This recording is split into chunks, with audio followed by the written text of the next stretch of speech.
Good afternoon. This is a public meeting of the Madison Area Arts Alliance Application Review Panel convened to review and discuss the Indiana Arts Commission Fiscal Year 2024 Arts Project Support Grant Program applications for Region 12. This is panel 1 of 2. I'm Andres Anxenera, Deputy Director of Operations for the Indiana Arts Commission, and I'll be serving as your facilitator today for the panel review. Today is Wednesday, May 3rd, 2023, and the time is 2 p.m. Eastern. This meeting is being held online and we're streaming live for applicants and the public to observe. As a reminder, there is no contact between the panel reviewers and the audience about the disposition of an application before, during, or after the panel review. This meeting will be recorded and made available upon request. At this time, I would like to invite each of our panelists, program manager, and staff member to introduce themselves. Let's start with our members of our panel. Please share your name, occupation, and location where you're joining us today. George? Hello, everyone. I'm George Hanlon. I'm Director of Grants at Indiana Humanities, joining you from Indianapolis. Thank you. Madison? Hello, my name is Madison Haskins. I'm the Development Engagement Manager for Susan G. Komen's Midwest region, and I am joining you from Richmond, Indiana. Appreciate you. Joshua? Hi, my name is Joshua Johnson. I'm a high school band director at Houston High School in Cincinnati, Ohio. Thank you. Emily? Hi, everyone. My name is Emily Roberts. I'm the Executive Director of FSA Counseling Center, and I'm joining from Terre Haute, Indiana. Thank you. Edward? My name is Edward Trover, and I'm the Studio Arts Instructor out at St. Mary of the Woods in Terre Haute, Indiana. Great. And Keith? I'm Keith Whitford. I'm a retired band director and auditorium manager from Western School Corporation near Kokomo. I'm also the manager of the Kokomo Park Band. Thank you. Let's move on to our program manager, Alex. Hi, my name is Alex Helton, and I'm the Regional Service Manager for the Madison Area Arts Alliance, and I'm coming to you from Madison, Indiana. Thank you, Alex. And ISC staff, Suzette. Hello, everyone. I'm Suzette Hartsfield-Jones, and I'm the Contracting and Financial Operations Coordinator at the IAC.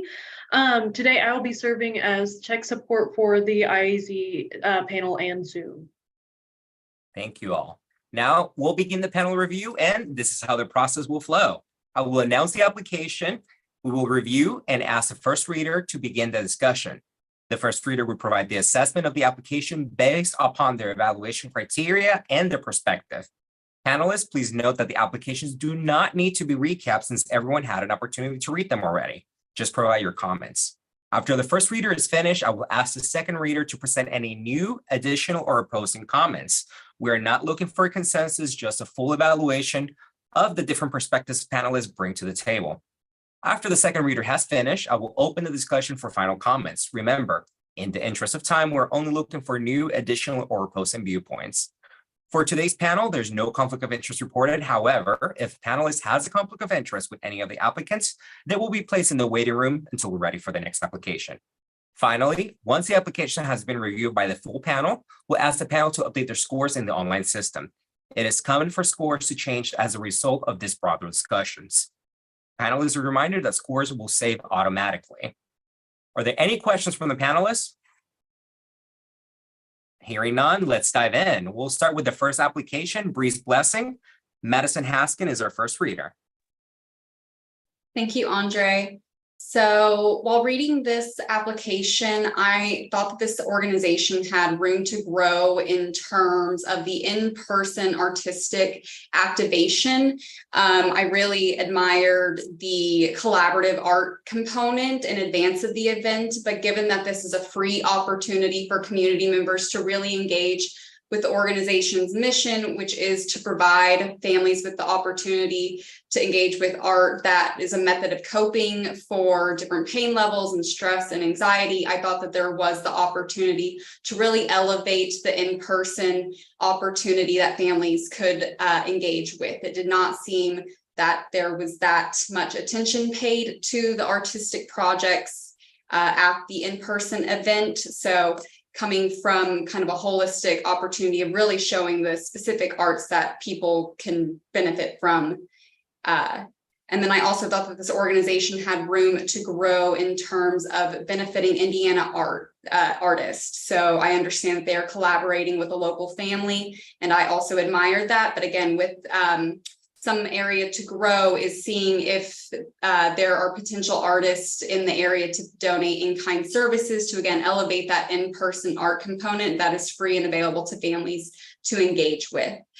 Some suggestions were potentially, you know, portrait sketching, finger knitting. I know is very therapeutic for younger children. So that is also a suggestion. So again, just brainstorming and collaborating. I know that this organization thought to get feedback from the community member about what they want from that in-person event. So really seeking that feedback about the artistic in-person component, I see is where this organization could really engage the most. And from that, I think, you know, again, just promoting, this organization has room to grow in terms of marketing and promoting this event to wider communities. I think it could go beyond just the immediate community they're currently serving. I think they could seek out, again, in-kind regional or even statewide promotions for a nonprofit service to engage more people outside of just the immediate people they are currently serving. So that's my current feedback, and thank you.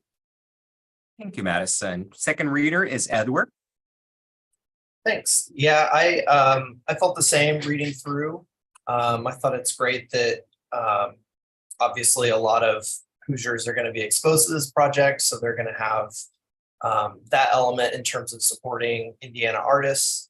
I also questioned, I noted that it said that if the grant was received, you'd love to be able to compensate some of the artists, but I didn't see that reflected in the budget. So I wondered how that would shake out. And I love that it's free. That definitely adds to inclusivity. Let's see what else in my notes.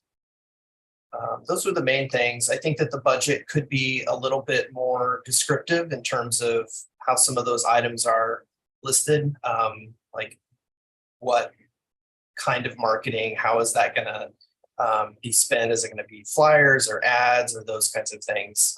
Just more information, I guess, about how the money would be spent. Thank you. Thank you, Edward. Are there any new, additional, or posting comments from the rest of the panel? Hearing none, please finalize your scores and update your online comments and let me know when you're ready by thumbs up when you're ready to move to the next one. Thank you, Edward. Thank you, George. Thank you, Emily. Thank you, Joshua. Thank you, Madison.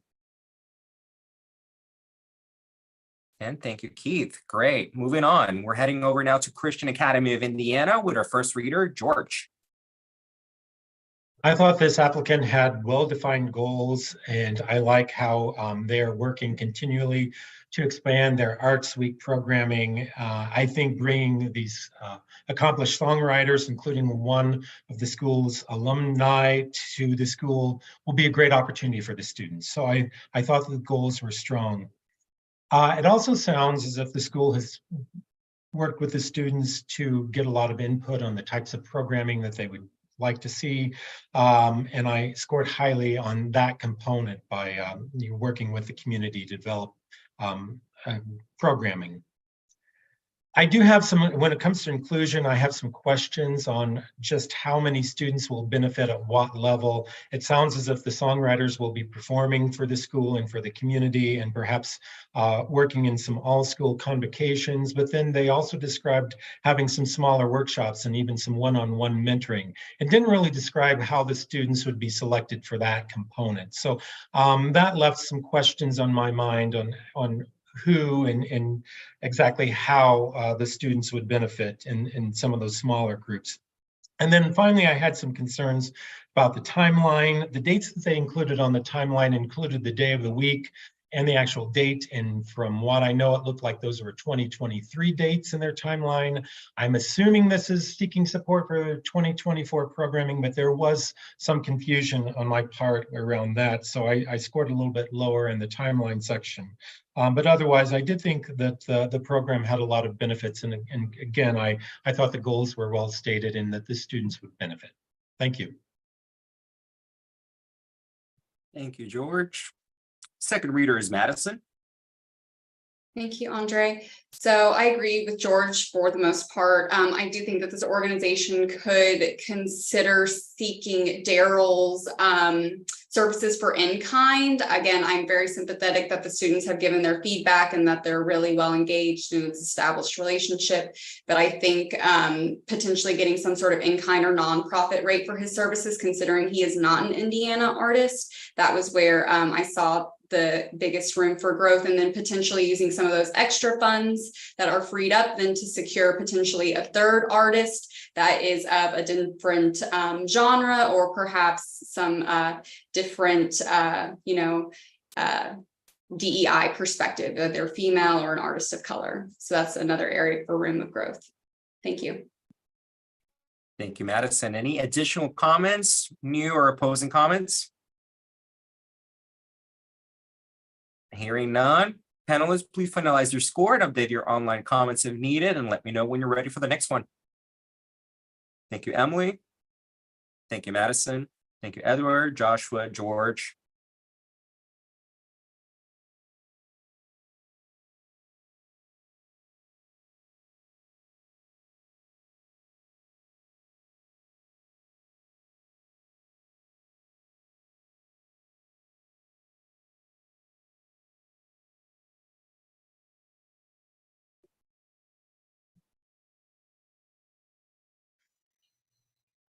We ready for the next one, Keith? Perfect. Thank you. Now we're moving forward with Crawford County Community School Corporation, representing West Crawford Elementary. Okay. Can you all hear me? I'm having a little trouble with the audio on my end. Okay. I felt that the goals were well expressed for this project. It's commendable that the school is supporting this endeavor and that the children are able to receive significant exposure and engagement in art and music. I found the description to be thorough, and it's indicative of clear objectives and exceptional planning. Perhaps video clips of the music component would make this even stronger as a proposal. And it's unfortunate that there's not a web page devoted to this on the school's website or material posted on the Facebook page. This would help create more ongoing community support, encourage PTO funding, and provide positive marketing for the school. Under artist support, it would be helpful to provide resumes or more extensive descriptions of the two paid presenters. Also, there are 20 other artists listed, but I do not find an explanation for that figure. Idea and community engagement. It would be helpful to include a more extensive description of the demographics of the school students and families in this portion of the narrative. This would establish the extent of underserved audiences involved. Having an arts awareness team is a great idea. Further discussion of their specific role would be appreciated. It's somewhat unclear regarding how the targeted audience, students and families, are involved in development and planning. This is important in providing a sense of ownership in the endeavor. This project clearly addresses many of the concepts of IDEA. There are additional ways to reach out to marginal populations, such as in performances and art displays at senior facilities, community centers. The follow-up and evaluation tools are well defined. Is there a way to receive constructive evaluations on the quality of music and art instruction? It's often the case that teachers, administrators, and community members do not have the expertise to evaluate music and visual art instruction. Could this maybe involve high school instructors or college professors with credentials in this area? This would provide valuable feedback and potential for growth to the instructors themselves. Discussion of social media and web presence was mentioned previously. I believe that participation figures are reasonable in the grant. In management, while the staff information is adequate in showing that the project is being managed, a stronger case for determining success could be made if more information was provided. How are community members selected to the Art Awareness Committee? What are some of their specific tasks? It might be helpful to share why the current project manager was selected or more about her qualifications and responsibilities. This information can only strengthen the proposal, and the application allows plenty of character space to do so. I find the timeline to be somewhat vague. I would like to see a listing here of various tasks needed in planning, implementation, and evaluation, in addition to what already appears. The budget provides only $200 for consumables, which would be less than 60 cents per student. Are we to assume that the school is providing additional materials? Keep in mind that the timeline and budget narratives provide an excellent opportunity to provide specific details that will serve to advance the proposal and tell your story more effectively and completely. That's it. Thank you, Keith. Our second reader is Joshua. All right, thank you, Keith. I agree with a lot of the things you said. With being a teacher, I know that students with a one-on-one experience in the real world will help them grow. Let me go back to the artist here. So, you know, they talked about the artists that are coming in and they are leading multiple times a week. That is great for them. They keep going with that. So they do that weekly. I love that. I'm in favor of that. Just need to know what these artists are. And, you know, like I said, resumes and kind of backgrounds would be great so we know who's coming in. I would like to kind of more of how they're underserved. Like it talks about where they're from, like how far they're from like major cities like Louisville and stuff like that, but we don't know too much information, like details on demographics. So we'll just need a little more information on that. And then about the budget as well, like, you know, $200 for a year is not a whole lot for goods as well. So like kind of where that other money is coming in. So pretty much I'm on the same page as you there. Thank you, Joshua. From the rest of the panel, any new, opposing, or additional questions or comments? All right, hearing none, please update your scores if needed and update your online comments as well. Let me know when you are ready to move to the next one with a thumbs up, please. Thank you, George. Thank you, Edward. Thank you, Madison. Thank you, Keith, Emily, and Joshua. Fantastic. Let's move now to Ensembles Incorporated, and our first reader is George. I really like how this startup organization is working to involve artists in the community, specifically retired teachers in art and music, to provide artistic education for the people of the town. At a time when arts and humanities programs are being cut in schools, I feel like this is an important community service, and that really resonated with me.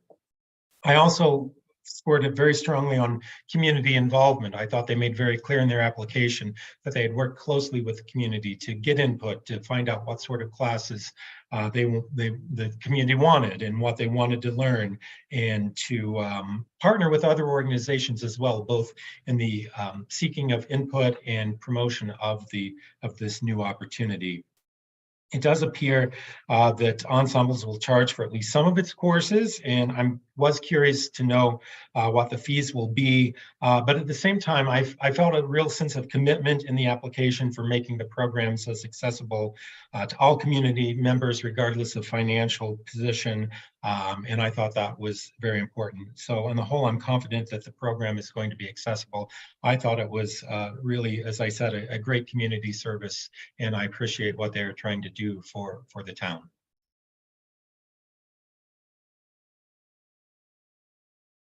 Thank you, George. Moving on with second reader, Emily. Perfect, thank you. I also agree with the majority of what George said. For artistic quality, I do feel that it was a very strong application, great diversity of offerings from concerts, open mic nights, art shows. For artistic support, just a small suggestion, but if you could be a little bit more clear about how many teachers you will have involved. You reference having teachers, but I'm just curious what that count will be and what their diversity of background may be. From community engagement, again, very strong from that standpoint. Again, small suggestion, but if you could be a little bit more specific about how you plan to get feedback. It looks like you have gotten a lot of feedback, but is that through a survey? How will you track that data specifically if you've if this is a newer event to put on, it might be good to track that data for future grant opportunities. And then for project management, specifically understanding how this $5,000 will be used. So it is part of the budget, but there is a zero for how many artists will benefit from it. So how do you plan to utilize this? Where will that money go? But overall, a very strong application. Thank you. Thank you, Emily. Any additional or new comments? Keith? You need to unmute yourself, friend. Still muted. Okay, Here we here we go. go. All right, thank you. Awesome. Yeah, I had a little bit of a problem with the category under artist support.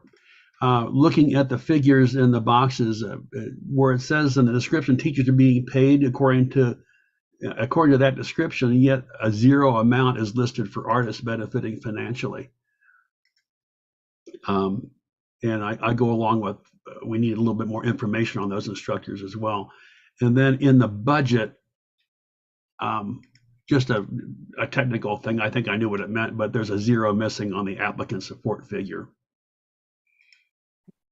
I will chime in and say, yourself. Go ahead, George. Oh, I'm sorry. I will chime in to say, I also noticed the zero on the artist support.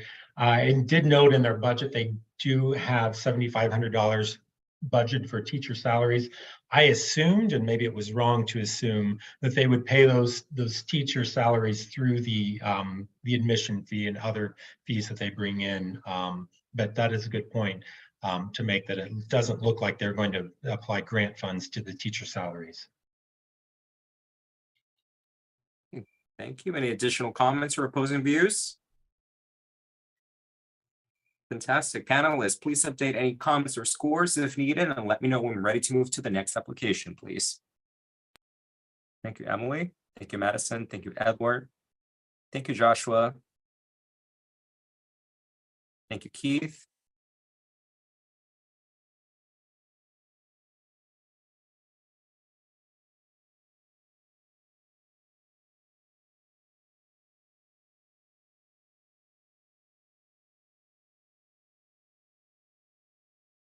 Do we need more time to comments, or we're ready to move to the next one? Great. Now we're heading over to Greater Clark County Schools, and our first reader is going to be Edward. Thanks. Reading over this, it seems pretty well developed and thought out. I didn't really have a lot of feedback or comments. Scrolling through, looking at the artist support, I really appreciated that most of the funds are going to go towards Indiana artists, and also recognize the proximity to Kentucky for the performances. It kind of makes sense, you know, to be traveling to a larger city for these in-person live performances. Yeah, that's all. It's really all I had. Pretty strong application. Thanks.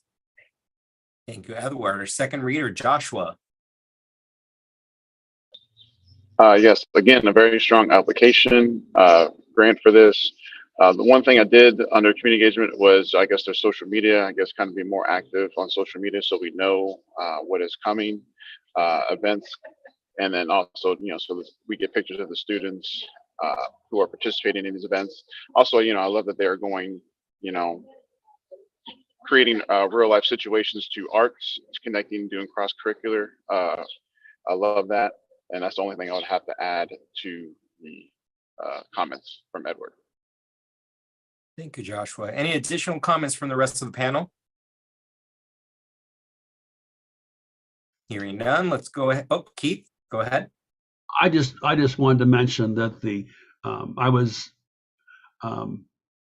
I'm not saying what my scores were, but I just think that the thoroughness of the answers in almost every category were impressive. I was really appreciative of this organization telling its story in the grant. Thank you. Panelists, if we're ready then, update any comments or scores and let me know when we're ready to move to the next application. Thank you, George, Edward, Madison, Emily, Joshua, and Keith. Fantastic. Moving on, we're heading over to Hayeswood Theater Group Incorporated with our first reader, Emily. Thank you. Overall, very strong application in my opinion. From the artistic quality, I rated that it was great, excellent examples and descriptions of how shows are selected. I appreciated learning that, and how many individuals are impacted per production. That was a good number to see. And the diversity in the forefront about how you think about the type of shows that you're going to provide. So overall, I thought that was a really great area. Artist support. 80 artists I thought was a phenomenal amount, so I appreciate including that. And then also small detail, but thank you for including photos and sharing why you can't include videos. So I thought that was a good point to reference. Community engagement, scroll down to that. From a nonprofit standpoint, I love how hands-on your board is. I think that that also helps provide potentially greater feedback from the event. If you have different board members engaging, you'll get different feedback from that, so good. And then just small consideration, perhaps providing a survey to those who participated in the shows to get their feedback of what went well, maybe what they would add in the following years. And then project management, I also thought good detail in this area, which each level of the timeline and process being considered. Thank you. Thank you, Emily. Moving up with Edward. I felt the same as Emily. Don't really have many comments. It's a pretty well thought out, developed grant proposal.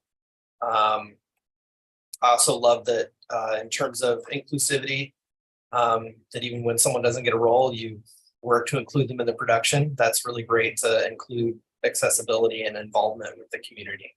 Thank you. Thank you both. Additional comments from the rest of the panelist group? Here, George?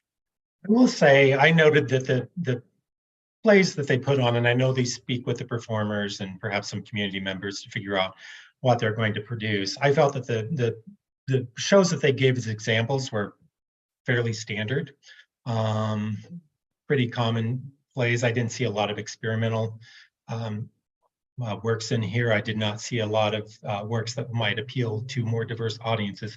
So in that regard, I thought that perhaps some of their inclusivity was perhaps not as strong, and I just wanted to make a note of that.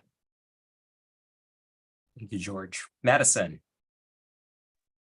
Thanks. I feel like I might be alone in this, but in terms of the ticket sales, I wonder what this organization's thought has been towards discounted tickets in terms of the accessibility for the public to consume the shows. Again, from a nonprofit perspective, making sure that while you do need to make ticket sales, making sure that it's an available scale system for everybody to participate in was just some feedback for growth. Thank you, Madison. Joe, back to you, George. Madison, thank you. I had also made that in my note in my comments as well, that the ticket cost is $17 for adults, and I'd like to see perhaps some use of grant dollars to make it more accessible to the community for those lower income people who might not be able to attend the performance at that price. Thank you, Keith. I did notice from looking at the website, it's a fairly small house. Maybe it seats, I gather maybe 80 people. So I know that ticket revenue is probably pretty important with that small house. One thing that I was wanting to know more about was more background on the individual performers, and I felt there was room to have a little bit more detail regarding them. There was plenty of detail about the people that were producing the plays, but the actual performers, it'd be good to see some examples as to what kind of background they have. Thank you, Edward. I'll note that it does, in the inclusion part, they did write a small blurb about how they frequently provide ticket vouchers free of charge to area nonprofits that provide a written request. So it sounds like they are open to providing that, but maybe it would be good to write about what that process looks like if they reach out to community members and let them know that is an option, or if it's kind of a little known fact, I guess. Thanks. Thank you for illuminating that, Edward. Any additional comments? Okay, panelists, please update comments or scores if needed, and let me know when ready to move to the next application. Thank you, Edward. Thank you, Joshua. Thank you, George, Madison, Keith, and Emily. Fantastic. Up next is the Historic Lutheran College Incorporated, and our first reader is Keith. And you are muted, Keith. There's a second There time we go. While the description indicates that the performing group has a good reputation and will provide an excellent performance, it would be helpful to provide more details. For example, what type of selection will be performed by the cornet band? What's the significance of using a cornet band for this event? Why is this group particularly relevant to the history and mission of your organization? Is it possible to collaborate with the performers to script the concert so that it tells a story that references not only the Civil War, but the ideals of the abolitionist movement and of your institution? How will local artists be involved? There's a mention of a local artist component, but not any description that I could find. How many local artists are anticipated? How will their work be displayed? Will their work be adjudicated? With a character allowance of 5,000 characters, there's plenty of room for this important information. The narrative does not indicate any of the performers are Indiana artists. The effort to include local artists to capture their event, I think I mentioned this before, is mentioned but not fully explained. This should be more specific in order to receive maximum credit in the application. More information on the demographics of families targeted would be helpful and would make this a stronger proposal. The word drawing people is somewhat passive. Is there an effort to intentionally engage underserved populations? Senior citizens are often attracted to events such as these. Are there efforts to reach out to minorities in this subgroup?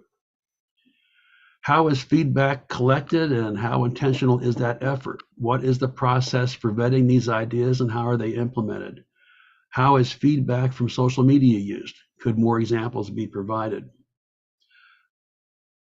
The board diversity is commendable. How has this diversity been utilized? What intentional efforts are being made to implement idea strategies? The character allotment, again, involves or provides the opportunity to share much more detail to fully explain in depth how this project exemplifies community engagement and idea narratives. What is written in the application is all good, but it just needs to go farther. It appears that less than 10% of the allotted space was utilized. This is kind of an editorial comment, but this area is obviously a major priority for the IAC, and it's a tough one because it required us to think outside the box. However, looking over the website for this organization, it seems like the abolitionists who established Lutheran College were all about idea strategies over 180 years ago. There are about 4,500 more characters available to provide the opportunity to tell the story and explain how these principles are being applied today. It's good to see that the board is active. Perhaps more detail on the areas of expertise of volunteers would provide a stronger case for anticipating the success of the project. The lead manager is well qualified. More detail on her specific responsibilities for this project would be helpful. For example, how does this person coordinate all the tasks assigned to volunteers? I like the timeline. It serves as a good indicator of a well thought out plan, and the budget appears to be reasonable. I'm done. Thank you, Keith. Moving on with our second reader, George. I will start by saying that this seems like a very accomplished band, and I like the fact that they're providing a band that plays historical music in a historic setting, so I commend them for that. It's nice to follow Keith because he's very thorough in his comments. I think he's covered nearly everything that I had to say, but I will just add a few other things. One thing I particularly noted was that there was not much example of how they involved the community in the planning. Apparently, according to the application, this program has been going on for 15 years.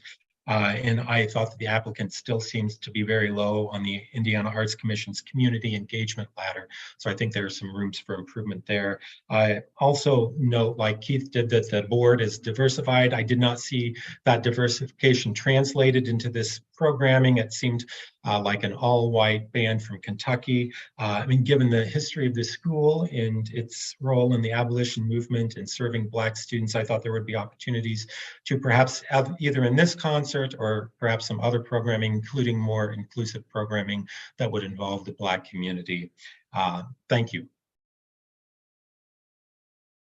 Thank you, George. Additional comments from panelists? Madison.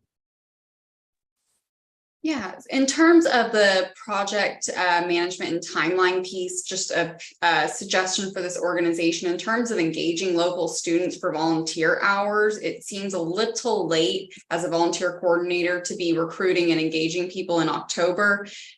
You've got homecoming and sports. I think it would be very advantageous for this organization to put out a call for volunteers if you know exactly what that looks like, which I expect you do, probably some point in like August when kids are back in session, or September when they're really seeking those volunteer opportunities and have a better understanding of their schedule. Thanks. Thank you, Madison. Additional comments? Okay, at this time, panel, let's update any scores or comments and let me know when ready to move to the next application, please. Thank you, Joshua, George, Edward, Madison. And thank you, Keith. Up next is Hope Southern Indiana, and our first reader is Madison. Thank you, Andre. So this organization, their goals were clear, and it sounded like it was going to provide a really meaningful and authentic artistic experience for the veterans. But I would like to see some more detail around exactly how this organization intends to solicit and act upon the feedback from veterans regarding what types of artistic activities they actually want to do. It sounds like there's a really talented and adequate support person, Morgan, with that artistic background to provide classes, but it does not seem clear to me exactly how they plan to solicit feedback from the veterans themselves. And so to that end, just again, to segue to artist support, I appreciate that they've already identified the exact person, but would encourage them to seek additional in-kind services from guest artists, potentially like as an as scheduled basis. I think it would be a great way for them to establish a connection between interested artists and the veterans. Just putting out a call for local artists to see if they would be interested in hosting a one-off opportunity for some of these veterans is just an idea for this organization to consider to get some new blood in for additional programming. And so then going on to IDEA, it did seem clear to me that this organization is serving underserved communities and how they're engaging low income and marginalized population of veterans. But it would be nice to see exactly how this organization is making its programming accessible. It nodded to that it's engaging these populations, but not exactly how it's making, the transportation to these programs available, how again, it's really serving those underserved populations. So lastly, again, I think it's unclear exactly how this organization intends to promote and share these activities. And I think it has room to grow in terms of marketing this project and the services it provides to the veteran community. So again, with that, I think the project management was sufficient. And just let me go over to the budget to make sure I'm not missing anything there.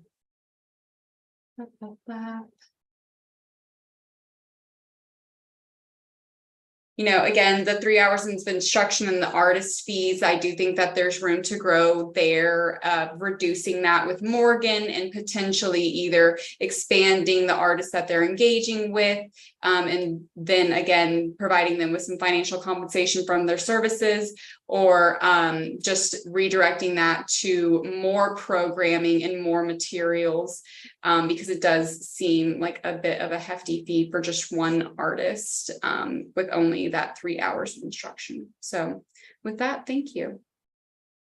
Thank you, Madison. Moving over to our second reader, Emily. I agree with everything Madison said. She hit them all on the head, so I'm good. Thank you. Additional comments from the rest of the panel, Keith? There, I'm unmuted. I was looking for more detail on the qualifications of the person doing the art instruction. All I saw that she had a strong interest in art, and I would have liked to see maybe some examples of her work or a little bit of the background that she comes from, just to justify the amount she's being paid as an instructor. There was a discrepancy where it says that the artist is being paid $5,000, but the budget has $3,000 and $2,000 for materials. So depending on where you're looking, there's two different figures for what the artist fee is. Thank you. Additional comments? George. I felt the goals in this application were a little weak. It seemed to me that the main goal was to increase opportunity for additional socialization and interaction. And I came away reading the application wondering, well, why art? Why not just allow them to stay after lunch and continue to talk? Or why not have other activities? Why art? And I didn't really see much explanation in the application what providing arts activities would do for the veterans. So I was very unclear about that. I know I don't necessarily need to reiterate what others have said, but I do agree with Keith that I did not get a sense for Morgan's qualifications. She's a nursing student with a background in art, and I just didn't know what sort of activities she's going to lead the veterans in and what her qualifications were. And as others have noted, they've budgeted $3,000 to pay her for, I think, at best 33 hours. That comes to about $90 an hour, which I think is a pretty high fee for someone whose qualifications I'm not certain of. Thank you.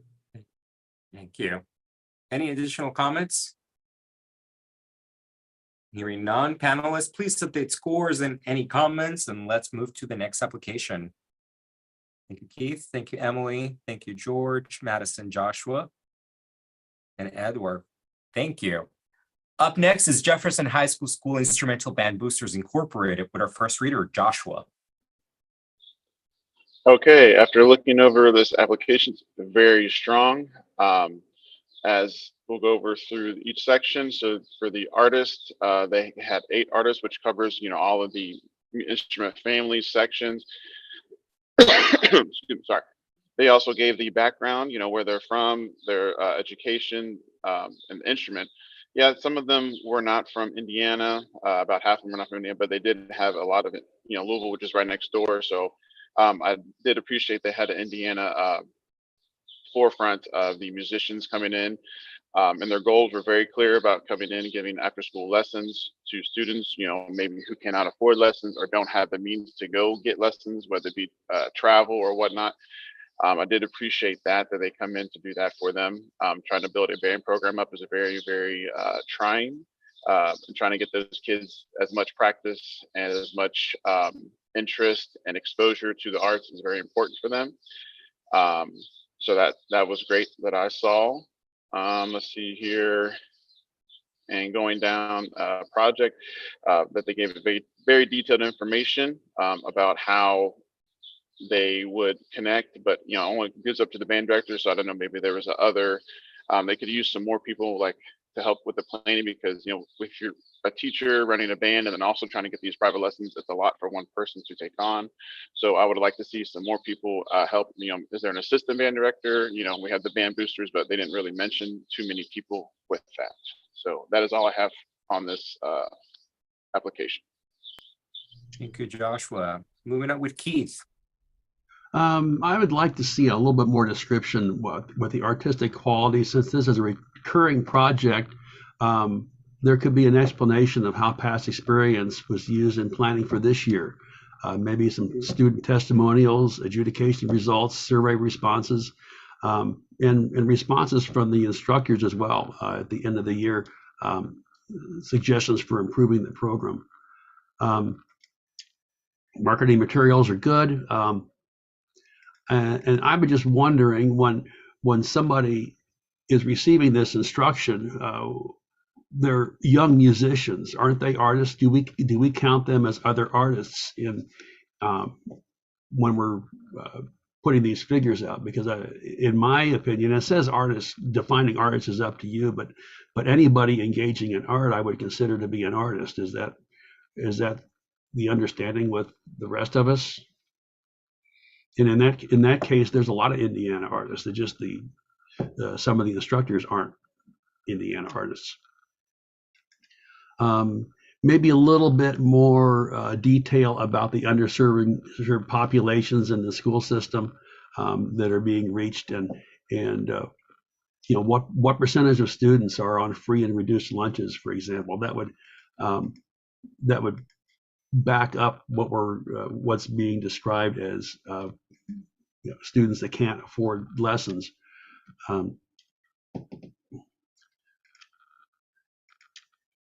To be effective, idea strategies must be intentional, and just stating that this is open to all because that's a public school, but making a conscious effort to bring underrepresented populations into the program would best satisfy idea principles. And if this is already being done, then it should be explained here.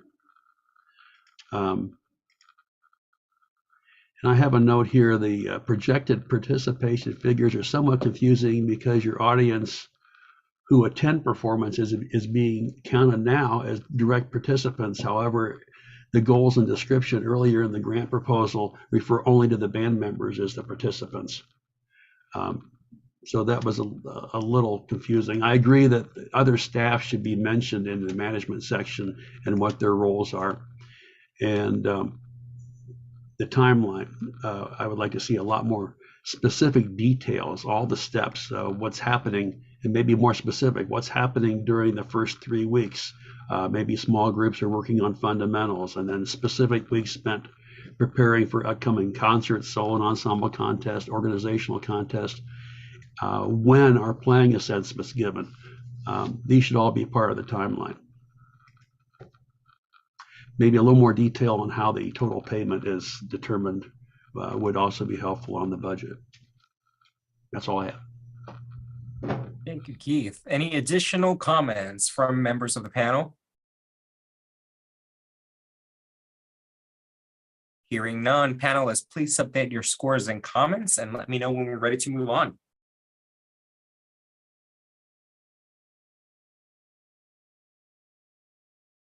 Thank you, thank you.